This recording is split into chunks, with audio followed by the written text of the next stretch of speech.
Hello friends, I am Dr. Ashish Kumar Misra, Assistant Professor, Department of Economics, Marwadi College, Bhagalpur. I hope you all are well and watching this YouTube channel, Capsule of Economics. And today we will start a small lecture on the topic demand and law of demand. And this lecture is useful for 12th student, undergraduate, postgraduate and net aspirants. ये इनके लिए क्यों important है? क्योंकि यही topic से related सवाल लगभग सभी क्लासेस में आते हैं। यहाँ डिस्क्रिप्टिव मोड में आते हैं और नेट में ऑब्जेक्टिव मोड में आते हैं। तो जो ऑब्जेक्टिव पढ़ने वाले हैं उनको भी डिस्क्रिप्टिव बातें समझनी पड़ेगी। So let us start with small content, meaning of demand, definition of demand, demand function, law of demand, determinants of demand, assumption of law of demand, demand schedule, individual demand schedule, market demand schedule, demand curve, individual demand curve, market demand curve, and some exception of law of demand. And two more topic, expansion and contraction of demand and increase and decrease in demand. ये कुछ ऐसी बातें हैं जिसमें net के student भी और कई दिनों तक हम भी बहुत कंफ्यूज रहा करते थे, जिसमें ऑब्जेक्टिव सवाल बनाने में थोड़ा सा कठिनाई महसूस होता था। तो आइए सब बातें करेंगे एक एक करके। सबसे पहले है कि मीनिंग क्या होता है डिमांड का। जनरली इकोनॉमिक्स के स्टूडेंट और सामान्य जो लोग हैं, लेमैन के लिए डिज़ायर और वांट और डिमांड सब एक ही समझ में आता है, लेकिन इकोनॉमिक्स में ऐसा नहीं है। इकोनॉमिक्स में है कि आपको कोई इच्छा किया और आपने जस्ट विशफुल थिंकिंग, जो आपने सोचा कि नहीं हमको एरोप्लेन से कहीं जाना है, लेकिन आपके पास मनी नहीं है कि आपको कैसे जाना है। कोई भी चीज़ गुड्स हो चाहे सर्विस, वो एक्सेस करने के लिए you must have some money और परचेजिंग पावर। ऐसा नहीं है तो वो केवल आपकी इच्छा है। लेकिन यदि आपके पास ऐसा मनी हो, यानी कि एबिलिटी टू पे, यानी कि आप पेमेंट कर सकते हो उस ट्रेवल के लिए या जो भी सर्विस आपने यूज करना है, और आपकी इच्छा है भी करने की, तब उसको डिमांड कहा जाता है। और यदि ये सब होने के बावजूद if it is related with a certain time period and particular price rate, जो भी गिवन प्राइस है उस पर यदि किसी भी वस्तु और सामान को खरीदने की व्यवस्था हो तो उसे हम जो है मांग कहते हैं। यानी मांग क्या हो जाएगी? एक वस्तु की उन विभिन्न मात्राओं को संदर्भित करता है जो एक उपभोक्ता किसी निश्चित समय के अंतर्गत, किसी गिवन टाइम पीरियड के अंतर्गत किसी वस्तु के विभिन्न संभावित कीमतों पर खरीदने के लिए तैयार रहता है, उसे ही मांग कहते हैं। ये जस्ट है कि वांट प्लस प्राइस शेड्यूल और टाइम पीरियड, ये सभी तीन चार वर्ड हैं। और विलिंगनेस टू पे है, एबिलिटी टू पे है, ये चारों वर्ड मिला करके आपको मांग के बारे में कुछ भी जो अपने हिसाब से परिभाषा बनाना है वो बना सकते हैं, क्योंकि सभी विद्यार्थियों के लिए अपनी अपनी भाषा होती है। लेकिन सभी के लिए ध्यान ये रखना है कि ये सभी वर्ड इसमें आने चाहिए। आगे बढ़ते हैं।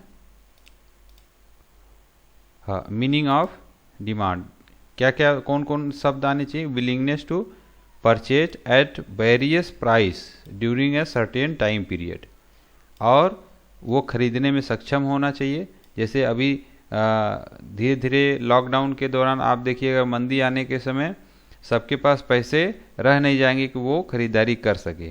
तो उनकी इच्छा भी है, ज़रूरत भी है कि उनको सामान चाहिए, लेकिन उनके पास परचेजिंग पावर नहीं होने के बावजूद वो उस टाइम पीरियड में सामान नहीं खरीद पाएंगे। तो ये तीन चार चीज़ें इसमें शामिल हैं।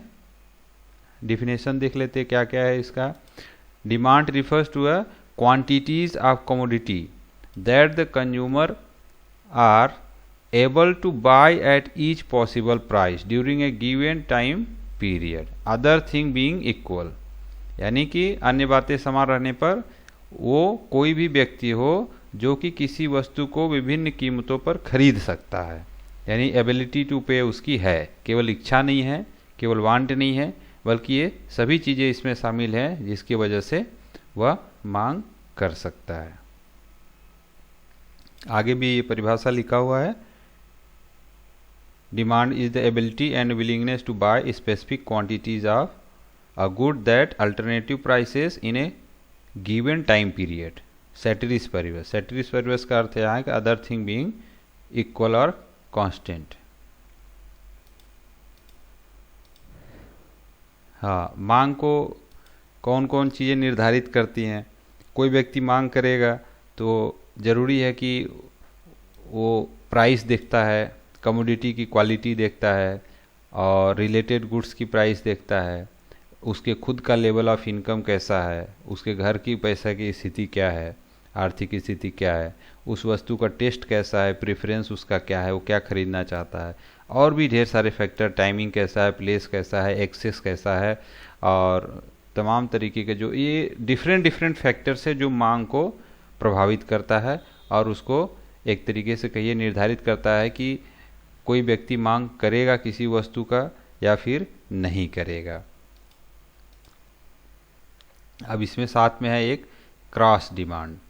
ये भी मांग है लेकिन यह थोड़ा सामान्य मांग से अलग है।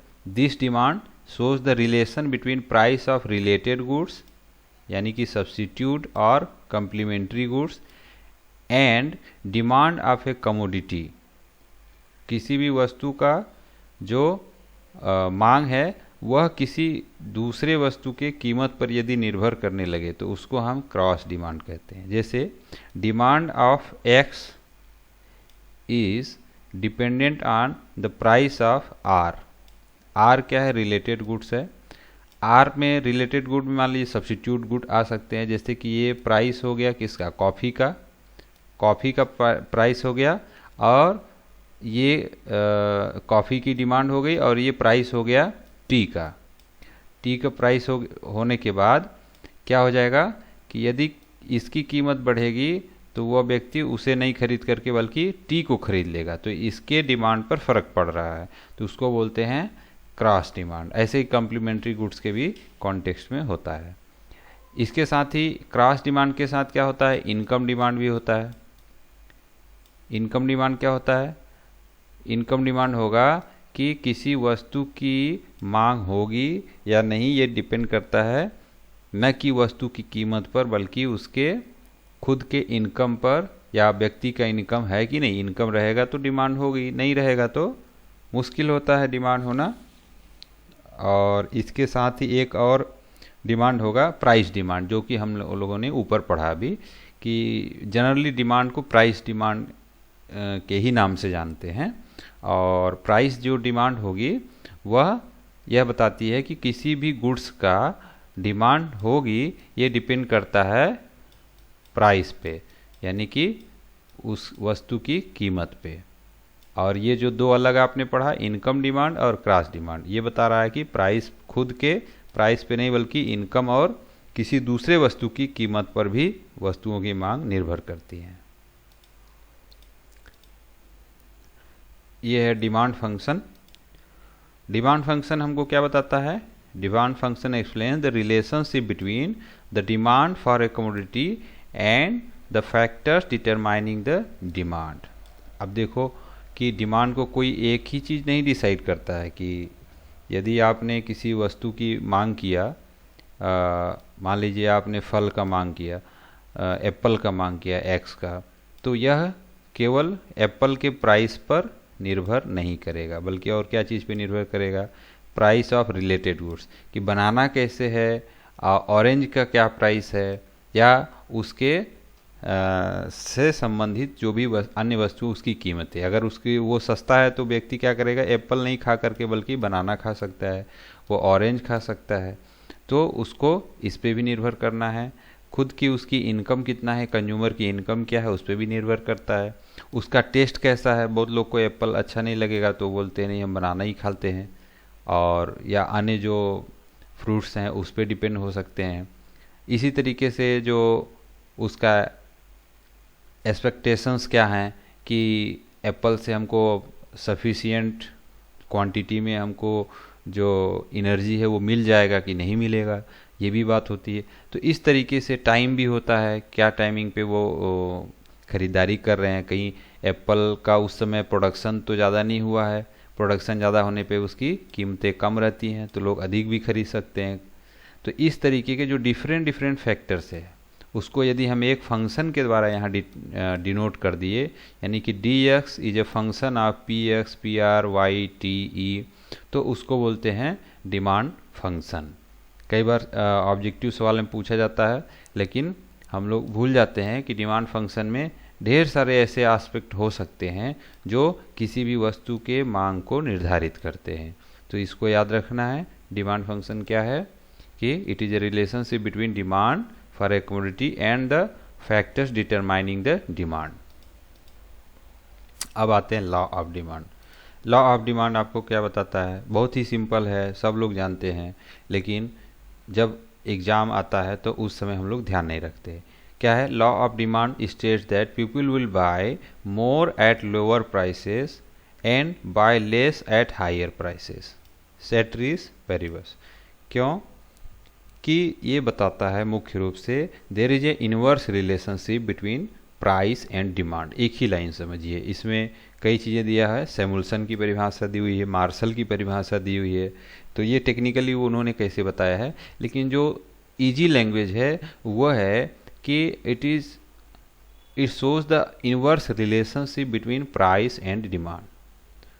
डिमांड कब बढ़ेगा? जब कीमत घटती है तो मांग बढ़ती है। जब आगे वाले स्लाइड में हम लोग देखेंगे कि दोनों में क्या रिलेशनशिप है। यहाँ दिया हुआ है कि there is inverse relationship between quantity demanded of a particular goods and its price.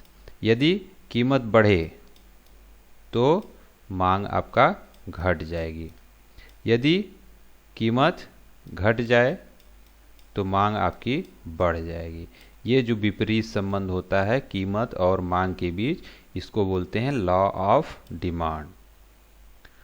आगे क्या लिखा है? However this relation is not proportional, meaning there by that it is not necessarily that when price falls by 1/2 demand for goods will be doubled.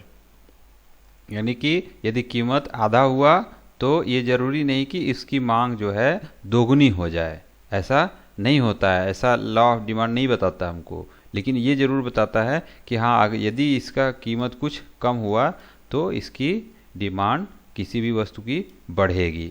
In general ऐसा relationship देखा जाता है। लेकिन साथ में आपने पढ़ा होगा कि अभी ऊपर में पढ़े कि लास्ट लाइन आपको ध्यान देना है, लास्ट जो कुछ 2-3 शब्द लिखे हैं सेटरीज पेरिबस, इसके बारे में आपको ध्यान रखना है। और अदर थिंग रिमेनिंग सेम या कांस्टेंट, बाकी जो बातें हैं वो आपका सेम होना चाहिए। यदि बाकी परिस्थितियां में बदलाव आती है तो यह डिमांड का जो लॉ है ये सही नहीं होगा। ये बातें वही है कि डिमांड और प्राइस के बीच inverse relationship, that is known as a law of demand. Determinants of demand in case of related goods कैसे होता है ये भी समझ लेते हैं। बेसिकली हम लोग लॉ ऑफ डिमांड में ये जो इसके एक्सेप्शन आते हैं वो ज़्यादा इम्पॉर्टेंट है, और ख़ास करके जो ये रिलेटेड गुड्स के केस में किसी भी वस्तु की जो मांग का जो नियम है वो किस प्रकार कार्य कर रहा है, क्योंकि यहीं से हमारे ऑब्जेक्टिव सवाल क्वेश्चंस बनते हैं और हम लोग फेल हो जाते हैं करने के लिए उसको। तो देखो सब्स्टिट्यूट गुड्स, रिलेटेड गुड्स में कौन आते हैं? 2 तरीके के गुड्स आते हैं, एक हो गया सब्स्टिट्यूट गुड्स, एक हो गया कंप्लीमेंट्री गुड्स। अब सब्स्टिट्यूट गुड्स क्या होता है? Substitute goods are those goods which can be used in place of each other. हम एक दूसरे के स्थान पे यदि हम दो सामान को एक्सचेंज करके प्रयोग कर सके तो उसको हम सब्स्टिट्यूट गुड्स कहते हैं। वो कौन होता है? टी होता है और कॉफ़ी होता है, या इसके साथ ही साथ और भी हो सकता है। ढेर सारे हमारे एग्जाम्पल आप ले सकते हैं, हमने यहाँ एक एग्जाम्पल लिया है। Complementary goods are those goods which should be consume together to obtain satisfaction for example. क्या लिखा है? कार और पेट्रोल। जब भी हम कार खरीदेंगे तो पेट्रोल भी लेना पड़ेगा चलने के लिए। हम किसी एक का कंजम्पशन इसमें नहीं कर सकते, इसमें हमको ज्वाइंटली कंजम्पशन करना है। तो एक ये उदाहरण है। अब दोनों के केस में प्राइस कैसे, प्राइस और डिमांड के बीच क्या रिलेशनशिप होता है, इसको हम आगे देखते हैं। हाँ, यहाँ है पहला दिया हुआ है कम्प्लीमेंट्री गुड्स के संदर्भ में। जैसे मान लीजिए पेन और इंक, जब भी पेन रहेगा तो उसके साथ हमको उसकी स्याही भी खरीदनी पड़ेगी या लेना पड़ता है। तो प्राइस ऑफ वन गुड्स क्या हुआ? डिक्लाइन हुआ।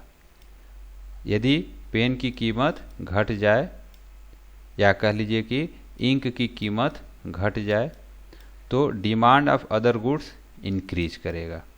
ऐसा बोल रहा है किसके केस में? कम्प्लीमेंट्री गुड्स केस में।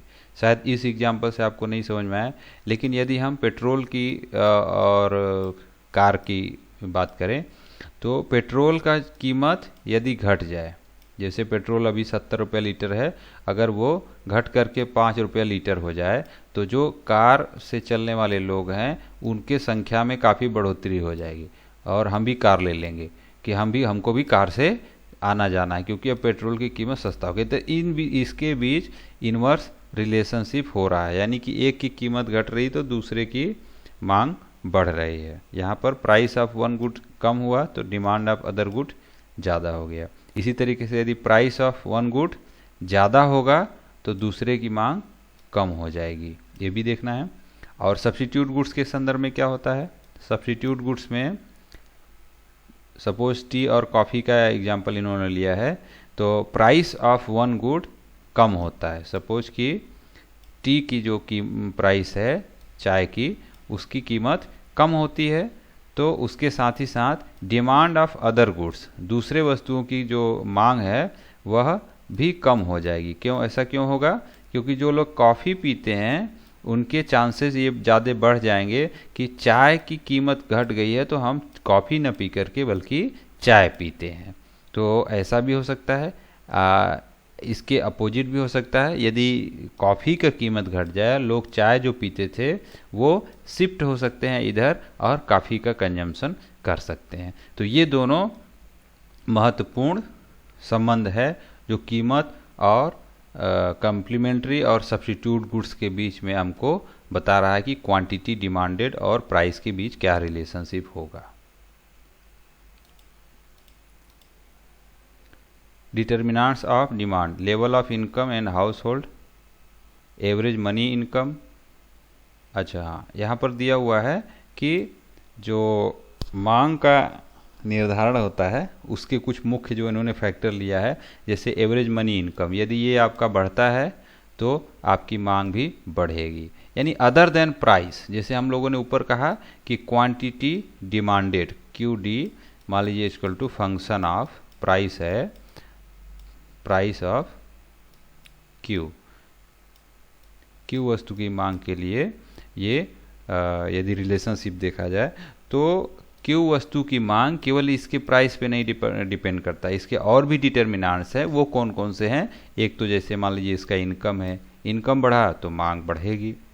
लेकिन एक्सेप्शनल केस में क्या हो सकता है कि एक्सेप्शनल केस में होता है कि एवरेज मनी इनकम यदि आपका बढ़ गया तो मांग कई बार घट भी जाती है। क्यों घट जाती है? ऐसा एक उदाहरण में देखा गया, जो इन्फीरियर गुड्स जो हम लोग ग्रामीण क्षेत्र में देखते हैं, ज्वार या बाजरा का जो लोग कंजम्पशन करते, गरीब लोग होते हैं, लेकिन यदि उनकी इनकम बढ़ जाए तो वो क्या करते थे कि वो ज्वार बाजरा न खा करके वो गरीब वो उससे हाई जो क्वालिटी के सीड्स हैं या कह लिए जो अच्छे क्वालिटी का आइटम अवेलेबल हैं खाने के लिए, उस पर शिफ्ट हो जाते हैं। और क्यों ऐसा हुआ? क्योंकि उनकी आय बढ़ गई। यदि वो गरीब के गरीब बने रहते तो वो उसी चीज़ का कंजम्पशन करते। तो जिन वस्तुओं का उन्होंने कंजम्पशन छोड़ दिया तो उसकी मांग क्या हुई? घट गई। इस केस को हम लोग क्या बोलते हैं? इन्फीरियर गुड्स के भी नाम जानते हैं कि कौन सी ऐसी वस्तुएं हैं जिसके संबंध में यदि आय बढ़े तो व्यक्ति उसका कंजम्पशन घटा देता है, उल्टा होता है, अपोजिट। तो ये इसका एक्सेप्शन है। और ऐसे ही assumption of law of demand. क्या है एजम्पशन? ये अदर थिंग रिमेन कांस्टेंट, जो आपने पढ़ा यही एजम्पशन है, यही एजम्पशन है। इसमें सब चीज़ आ गया जो भी यहाँ लिखा हुआ है। पहले आपने पढ़ा कि प्राइस ऑफ द कमोडिटी को छोड़ करके इसी पे डिपेंड करेगा, बाकी सब चीज़ें कांस्टेंट मान लेता है। यदि बाकी अन्य बातें समान रहेंगी तभी हमारी जो लॉ ऑफ डिमांड है वो स्थिर होगा और उस पर काम किया जा सकता है, या लॉ ऑफ डिमांड के बारे में सोचा जा सकता है कि कीमत और मांग के बीच विपरीत संबंध होता है। तो ये एजम्पशन सभी एक एक करके यहाँ अलग अलग बताने का कोई अर्थ नहीं है। यहाँ ये सभी चीज़ें यानी प्राइस ऑफ द कमोडिटी को छोड़ करके सब चीज़ें कांस्टेंट होनी चाहिए। Demand schedule. अब डिमांड शेड्यूल भी बनता है कि अलग अलग कीमत पर कितना लोग खरीदारी कर रहे हैं। डिमांड शेड्यूल में भी दो तरीका का शेड्यूल है, एक इंडिविजुअल और मार्केट शेड्यूल। डिमांड शेड्यूल क्या है? Is a series of quantities which a consumer would like to buy per unit of time at different prices. अलग अलग कीमतें दी हुई हैं तो उस पर लोग कितना खरीदारी करने के लिए तैयार हैं, उसी को डिमांड शेड्यूल बोलते हैं। देखिए यहाँ डिमांड शेड्यूल दिया हुआ है। क्या है कि किसी वस्तु की कीमत इधर दी हुई है, बढ़ रहा है, 1 2 3 4 इधर गया, और उस वस्तु की मांग इधर पहले 1 रुपया था कीमत, तो उस केस में इसकी डिमांड 4 थी, 2 रुपया हुआ तो उसकी डिमांड घट के 3 हो गया। इस तरीके से घटते जा रही है डिमांड। तो ये अपोजिट रिलेशनशिप है, किसी व्यक्ति के द्वारा यह बिहेवियर किया जा रहा है। और ये individual demand schedule is defined as table which shows the quantities of a given commodity which an individual consumer will buy at all possible prices at a given time. तो ये अलग अलग समय पे एक कीमत जो दिया हुआ है उसके समक्ष कोई व्यक्ति कैसा मांग करता है उसको डिमांड शेड्यूल के रूप में प्रदर्शित करते हैं।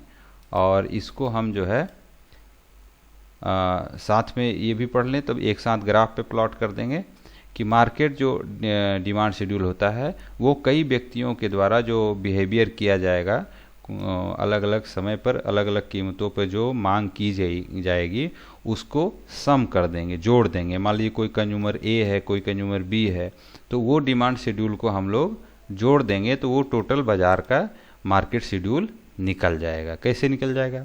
यहाँ प्राइस ऑफ द क्वांटिटी ये मान लीजिए सेम है कि 1 2 3 4 ये प्राइस सेम है, लेकिन व्यक्ति मान लीजिए अलग अलग हैं। समाज में कई तरह के लोग रहते हैं, तो मान लीजिए कोई व्यक्ति ए है जिसने इस प्रकार का कंजम्पशन किया, जब 1 रुपया कीमत था तो 4, 2 रुपया हुआ तो 3, ऐसे ही 3 रुपया हुआ तो 2, इस टाइप से घट रहा है इनका। कोई व्यक्ति बी है, ये जो 1 रुपया था तो 5 खरीदा था, 2 रुपया घटा तो ये सब हुआ। तो ऐसे समाज में जितने व्यक्ति हैं सबके मांग को, इंडिविजुअल मांग को जोड़ दिया जाए तो इधर आपका आ गया मार्केट डिमांड, जो आपको जोड़ा हुआ हर एक को जोड़ के इधर दिखाया गया हुआ है। तो इसको बोलते हैं मार्केट डिमांड, यानी summation of individual demand schedule is known as a market demand schedule. अब डिमांड कर्व हम इसी से बनाएंगे जो इंडिविजुअल डिमांड शेड्यूल देखा आपने और मार्केट डिमांड शेड्यूल, इसलिए डिमांड कर्व हम बनाते हैं आगे में। Demand curve is a locus of points showing various alternative price quantity combination. जो ऊपर हमने कॉम्बिनेशन देखा उसी को हमको बस केवल ग्राफ पे प्लॉट कर देना है, उसको बोलते हैं इंडिविजुअल डिमांड कर्व। और ऐसे ही अगर मार्केट वाला प्लॉट कर देंगे तो मार्केट डिमांड कर्व हो जाएगा। ऐसे हम थ्योरी से, चूँकि इकोनॉमिक्स पढ़ने के कई तरीके हैं, हम एक तो लैंग्वेज में पढ़ लें, हिंदी में पढ़ लें, अंग्रेजी में पढ़ लें, फिर ये ग्राफिकल लैंग्वेज है देख रहे हैं आपकी ग्राफ के द्वारा हम लोग इसको पढ़ रहे हैं, और भी है मैथमेटिकल तरीके से पढ़ ले, स्टैटिस्टिक में पढ़ ले। तो इसको हम जस्ट ग्राफ पे प्लॉट किए हैं। कैसे कि जब प्राइस 1 था तो डिमांड हमारी 4 है, प्राइस 2 है बढ़ गई तो हमारा डिमांड कम हो गया, 3 हो गया, प्राइस और भी बढ़ गई तो हमारा और भी डिमांड कम हो गया, इस तरीके से जा रहा है। यानी कि कीमत जैसे बढ़ रहा है तो मांग उसका घट रहा है, तो इंडिविजुअल डिमांड से कर्व हो गया। ये भी दिखाता है कि मांग का नियम, यानी कि कीमत और मांग में विपरीत संबंध। ऐसे ही मार्केट डिमांड कर्व भी बना हुआ है कि दोनों को जोड़ने के बाद कीमत एक साइड और इधर क्वांटिटी आपका दिया गया है, दोनों को जोड़ने के बाद जो आया 9-7 है, तो वही सेम काइंड का रिलेशनशिप है। इसके बाद है why does demand curve slope downward, क्यों डाउनवर्ड होता है। इनकम इफेक्ट है, it is a effect that a change in a person's real income caused by change in the price of the commodity has on the quantity of that commodity. In other words, the increase in demand on account of increase in real income is known as a income effect. आय बढ़ती है तो लोगों के द्वारा किसी वस्तु की मांग बढ़ भी सकती है, और ऐसे ही सब्स्टिट्यूशन केस भी है कि it is the effect that a change in relative prices of substitute goods has on the quantity demanded. Substitutes are goods that can be used in place of other. तो व्यक्ति का जो demand curve है, मांग है, वह इन मुद्दों पर निर्भर करता है जिसके वजह से वह डाउनवर्ड या अपवर्ड हो सकता है, और मैक्सिमम केस में यह डाउनवर्ड होता है। और डाउनवर्ड होने का एक और मुख्य कारण है कि किसी के व्यक्ति के जो मांग कर रहा है उसके पूर्ति होने की निश्चितता होती है, जिसकी वजह से वह मांग डिमांड कर्व गिरता हुआ होता है। Different uses demand for communities with alternative uses tends to extend consequent upon the fall in their prices. अलग अलग प्रयोग में हम मांग के द्वारा किसी वस्तु को मांग करते हैं और जिसके एवज में कीमतें गिरती हैं क्योंकि उसका मास प्रोडक्शन होगा। Size of the consumer group, when the prices of a commodity falls, then many consumers who are unable to buy that commodity at its previous prices come forward to buy it. देखिए, ये भी एक बहुत बड़ा reason है।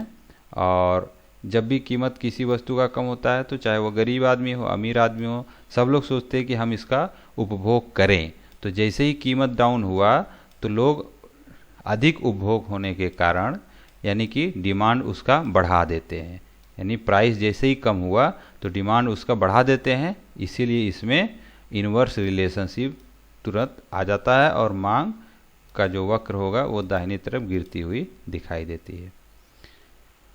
अब law of demand के कुछ एक्सेप्शंस है, जैसे लिखा हुआ है article of distinction on Veblen goods like jewellery, diamond, gems are considered as article of distinction. कुछ अलग तरीके का वस्तु है जिसके संदर्भ में मांग का नियम लागू नहीं होता, यानी इसके कीमत बढ़ने के बावजूद भी लोग इसको अधिक खरीदते हैं। तो इसमें प्राइस घटने के बजाय प्राइस यदि बढ़ भी रहा है तब भी इसका डिमांड अधिक हो सकता है। तो ये लॉ ऑफ डिमांड के अपोजिट जा रहा है, इसको एक्सेप्शन में रखा गया अपवाद स्वरूप। इग्नोरेंस, कई लोगों को जानकारी भी नहीं होती है, कंज्यूमर को नहीं पता है कि कहाँ पर कितने कीमत में वस्तुएं मिल रही हैं या किस जगह पे हमको कोई सामान अच्छा मिल सकता है तो हम वहाँ से ले। तो नहीं भी जानकारी होने के कारण भी कई बार ऐसा रिलेशनशिप यानी लॉ ऑफ डिमांड नहीं एग्जिस्ट करता है, बल्कि इसके अपोजिट चीज़ें हो जाती है। गिवन गुड्स के भी केस में ऐसा हो सकता है कि जैसे व्यक्ति का given goods are those inferior goods whose demand falls even when their prices falls. ऐसा भी होता है कि जब भी कुछ ऐसी वस्तुएं होंगी जिसकी कीमत कम भी हो गए तब भी उनकी मांग जो है कम हो जाती है, जिसे कि हम गिवन गुड्स कहते हैं, और यह फेल हो जाता है।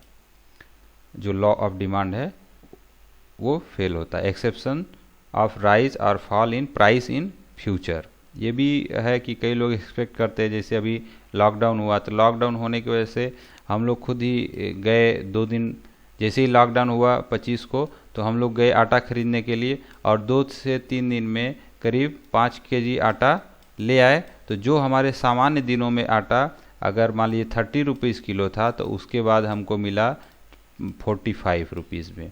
तो कीमत तो बढ़ी, 2 ही दिन में 3 दिन में कीमत बढ़ी, लेकिन फिर भी हम लोग खरीदे। क्यों? क्योंकि हमको कुछ ऐसी आशंका है, समथिंग देयर इज़ रॉन्ग, कुछ होने वाला है गलत भी हो सकता है, कुछ हमारा फ्यूचर इनसिक्योरिटी की वजह से भी हो सकता है, और कई बार हम लाभ के भी दृष्टि से भी ऐसा कर सकते हैं। तो ये जो हमारे एक्सपेक्टेशंस है इसकी वजह से भी हम लॉ ऑफ डिमांड को एग्जिस्ट नहीं कर पाता है।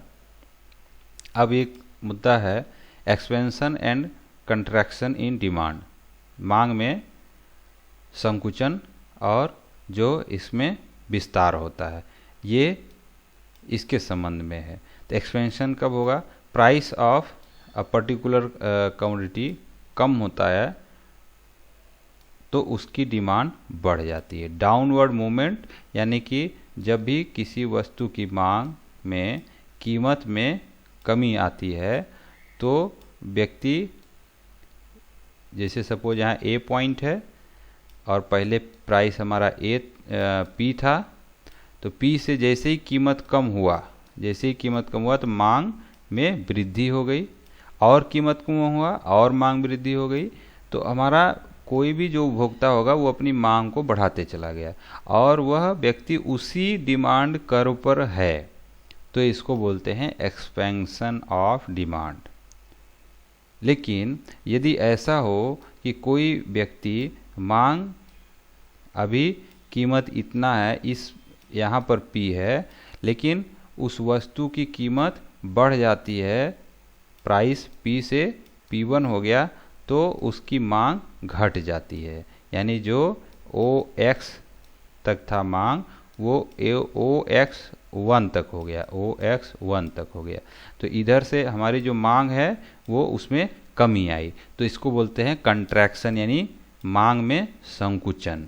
तो यहाँ क्या दिखा रहा है? कंट्रैक्शन दिखा रहा है, प्राइस किसी का बढ़ गया किसी वस्तु का और उसकी मांग में कमी आ गई, तो जिसको बोलते हैं upward movement along the demand curve. इसी डिमांड वक्र पे, मांग वक्र पे जो अपवर्ड मूवमेंट यानी कि डाउनवर्ड टू अपवर्ड, ऊपर की तरफ जो जाना हुआ, उसमें कंट्रैक्शन होता है, डिमांड में संकुचन आता है। ये यहाँ फिगर में दिया हुआ है कि पहले कीमत P से यहाँ तक था, लेकिन यदि कीमत P से इधर और बढ़ता है, यानी कि आपको सपोज ये प्राइस है और यदि कीमत घट गई, इधर आई, घटने के बाद इसकी मांग बढ़ गई, तो डिमांड जो व्यक्ति यहाँ पर था वो यहाँ से यहाँ आ गया, इसको बोलते हैं एक्सपेंशन ऑफ डिमांड। और यदि कीमत बढ़ गई तो जो व्यक्ति यहाँ तक परचेज करता था वो अब यहाँ आ गया और यहाँ से इसका इतना परचेज में कमी आई, तो इसको बोलते हैं कंट्रैक्शन ऑफ डिमांड, यानी कि मांग में संकुचन हुआ। अब इसको हम लोग कई बार कंफ्यूज करते हैं increase and decrease in demand, मांग में वृद्धि और मांग में कमी।